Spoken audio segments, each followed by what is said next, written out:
Hey, student, how are you? Welcome to our session on Rational Functions Intro. Let's take a look. We're going to graph the function 1 over x. Let's substitute -3 into our function. 1 divided by -3, we get -1/3. And we can graph that point on our graph. -3, -1/3. Now we'll substitute -2 into our function. 1 divided by -2, we get -1/2. -2, comma, -1/2, right there. And -1, 1 divided by -1, we get -1. -1, comma, -1. How about -1/2? Let's take a look at that. When we substitute into our function 1 over x, we'll substitute -1/2 into our function. And dividing fractions, you're going to keep change flip or multiply by the reciprocal. So this would be equal to 1 times the reciprocal, -2 over 1, which is just -2. And then we'll multiply 1 times -2, and we get -2. So -1/2, comma, -2.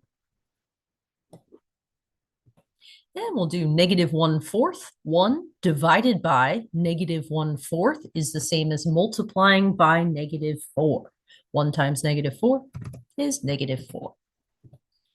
Yeah, -1/4, comma, -4. Notice that as we approach 0 from the left, as our fractions get closer and closer to 0, coming from the negative direction, notice that our graph goes towards -infinity. And then our graph will come up this way, curving. And then as we approach -infinity, as x gets larger in the negative direction, our graph approaches 0. And speaking of 0, 1 over 0 is undefined. We cannot divide by 0. So this is going to give us a vertical asymptote. We will approach x equals 0, but we can't substitute 0 in for x. And 1/4. 1 divided by 1/4. We'll keep change flip or multiply by the reciprocal, and we get 1 times 4, which is 4. 1/4, comma, 4. And 1/2. Once again, multiply by the reciprocal. 1 divided by 1/2 is the same as 1 times 2. And we get 2. 1/2, comma, 2. And 1, comma, 1. And 1 divided by 2, we get 1/2. 2, comma, 1/2. And 1 divided by 3, we get 1/3. 3, comma, 1/3.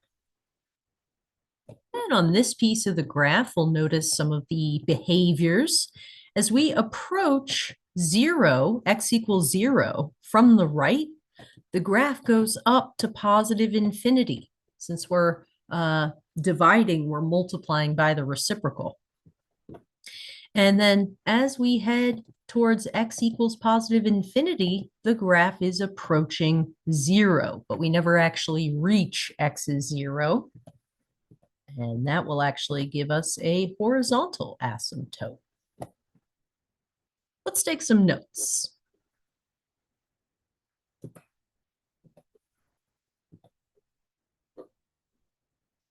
And here it is, the graph of 1 over x that we just did with the table of values. We've got our domain. The domain is all real numbers except 0. We have to exclude 0. Exclude 0 since we can't have 1 over 0. We can't divide by 0. That we cannot do. No. And then the range, all real numbers except 0.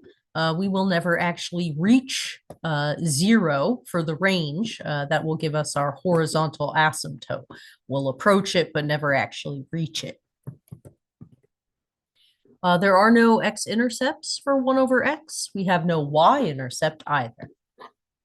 And then we'll talk about our vertical asymptote at x equals 0 and our horizontal asymptote at y equals 0. Let's take a look at those asymptotes.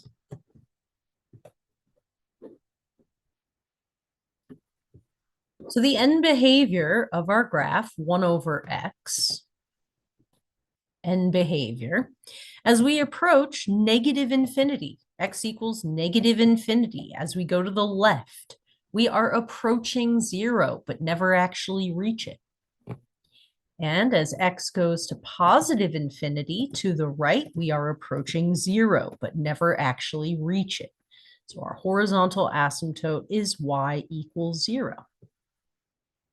To determine the horizontal asymptote, we'll compare the degree of the numerator with the degree of the denominator in future equations.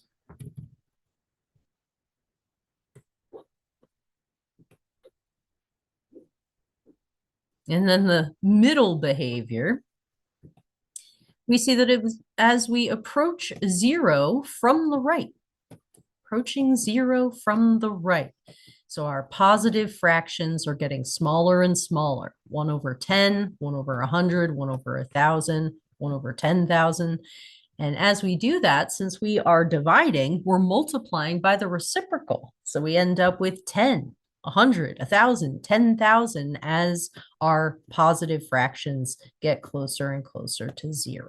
We'll approach a height of positive infinity. And then as we approach 0 from the left, since we are dividing, we are multiplying by the reciprocal.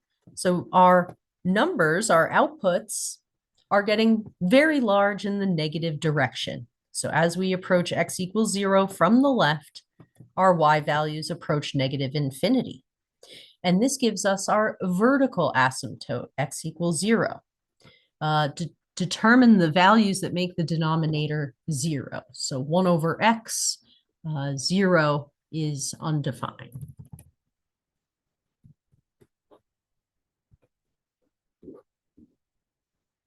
And last but not least, interesting to think about 1 over x squared.